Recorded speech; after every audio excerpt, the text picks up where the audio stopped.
Every government in history has claimed to work for the people's freedom. Financial freedom, social freedom, opportunity for all. The words change, but the results rarely do. Look back far enough and you'll see the same story repeating under new names.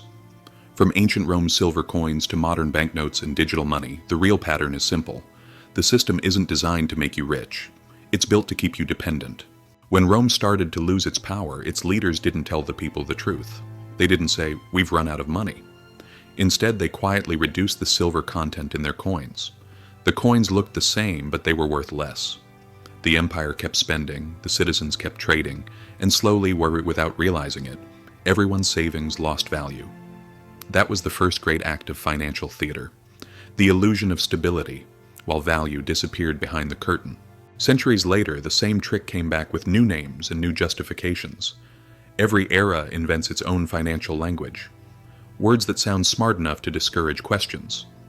Today, it's quantitative easing, stimulus, market liquidity.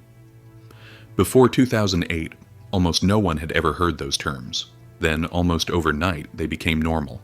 Central banks began creating trillions of dollars out of thin air to buy government bonds and mortgages.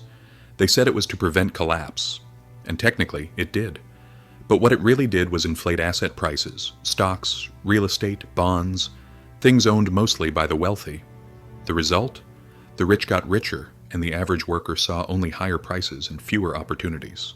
That's the modern version of Rome's coin debasement. The printing press replaced the mint, but the effect was the same. A silent transfer of wealth from those who work to those who own. And then there's the hidden tax, inflation.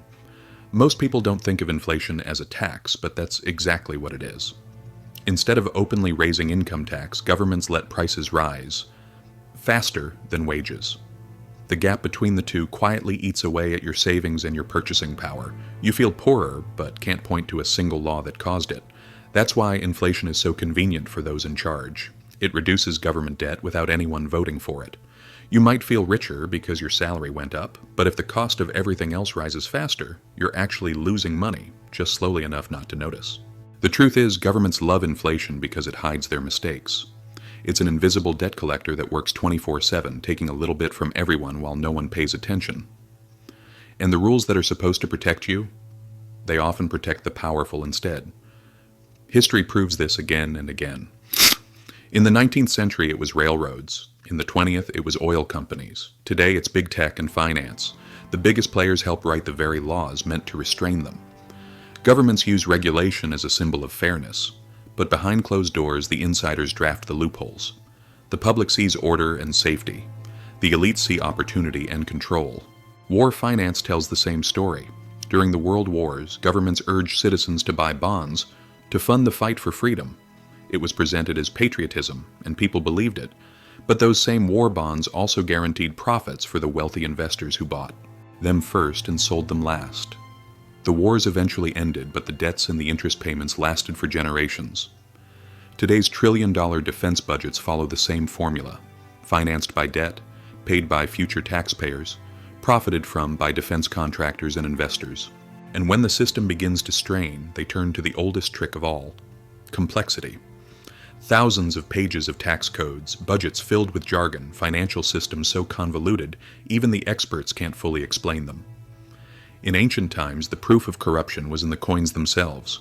Today, it's buried in data, algorithms, and policy documents no one reads. Complexity becomes the perfect disguise, because if you can't understand how something works, you can't challenge it. Why does any of this matter now? Because the tricks are accelerating. Inflation erodes your savings faster than ever. Debt climbs higher each year. Bailouts remain the first response to every crisis. Central banks keep printing, and each round pushes the real cost onto ordinary people. You work harder, pay more, and own less, while the financial elite become more insulated from the fallout. The mechanism hasn't changed in 2,000 years.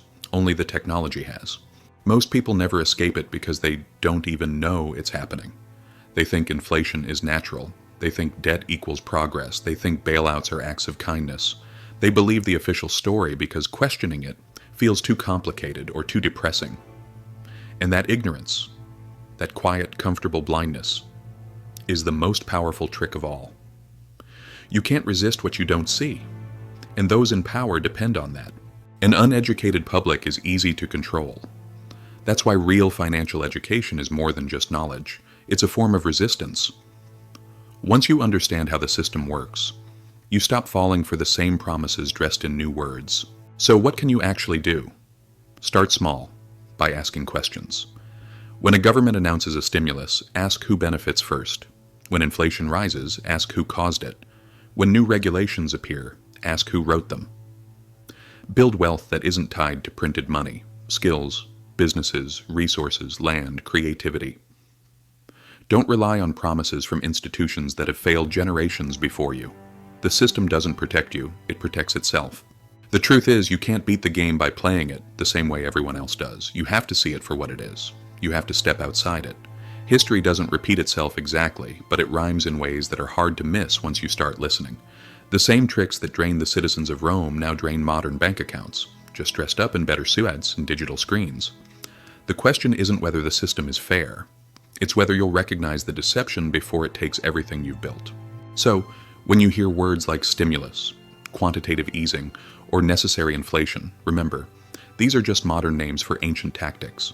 The actors change, but the script doesn't. Governments promise freedom, but what they deliver is control.